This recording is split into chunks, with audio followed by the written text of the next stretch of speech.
સોનાના બિસ્કિટ પર જોવા મળ્યા ફોરેનના માર્ક। ડીઆરઆઈ અને એટીએસે પાલડીના આવિષ્કાર એપાર્ટમેન્ટમાં પાડ્યા હતા દરોડા। 100 કરોડથી વધુનો મુદ્દામાલ પકડાયો હતો। 17 કિલોથી રત્નજડિત ઘરેણાં અને 5 એન્ટિક ઘડિયાળ મળી હતી। મેઘ અને મહેન્દ્ર શાહે ફ્લેટ રાખ્યો હતો ભાડે।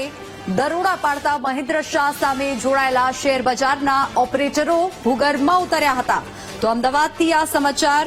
અમદાવાદના પાલડી વિસ્તારમાં એક એવા એપાર્ટમેન્ટ પર રેડ થઈ જેની કોઈને કલ્પના પણ ન હોય, કારણ કે આ એપાર્ટમેન્ટ સામાન્ય રીતે બંધ રહેતો હતો, પરંતુ તેની અંદરથી 100 કરોડનું સોનું અને કરોડો રૂપિયા રોકડા એટલે કે કુબેરનો ખજાનો મળ્યો। તો આજ મુદ્દે વધુ વિગતો સાથે સંવાદદાતા અનિતા ફરી એકવાર ફોન લાઈન પર જોડાઈ ગયા છે। અનિતા, આજે મોટો ખુલાસો થયો છે ડીઆરઆઈ અને એટીએસની તપાસમાં, તેને લઈને શું વધુ અપડેટ?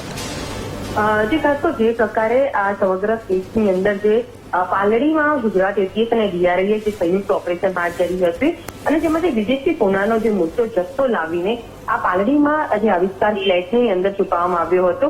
જે સમગ્ર કેસની અંદર ખુલાસો એ થયો છે કે આ જે સોનું છે તે દાણચોરીનું હોવાનું સામે આવ્યું છે। તે મેઘ શાહ જે પોતે મુંબઈનો રહેવાસી છે, તેણે અને તેના પિતા મહેન્દ્ર શાહે આ મકાન ભાડે રાખ્યું હતું અને ત્યારબાદ જે દાણચોરી કરીને જે સોનાની બિસ્કીટ, જ્વેલરી 107 કિલો જે મળીને કુલ 100 કરોડનું જે સોનું સાથે 1.37 કરોડની જે રોકડ જે મળી આવી હતી, તેને લઈને તપાસ કરતા સમગ્ર જથ્થો જે હતો તે વિદેશથી જે દાણચોરી કરવામાં આવ્યો હોવાનું સામે આવી રહ્યું હતું।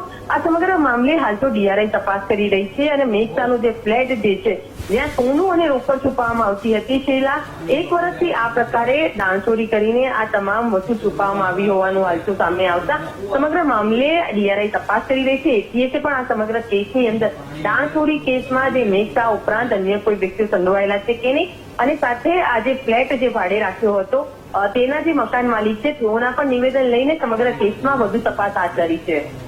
જી અનિતા, આભાર સમગ્ર માહિતી બદલ।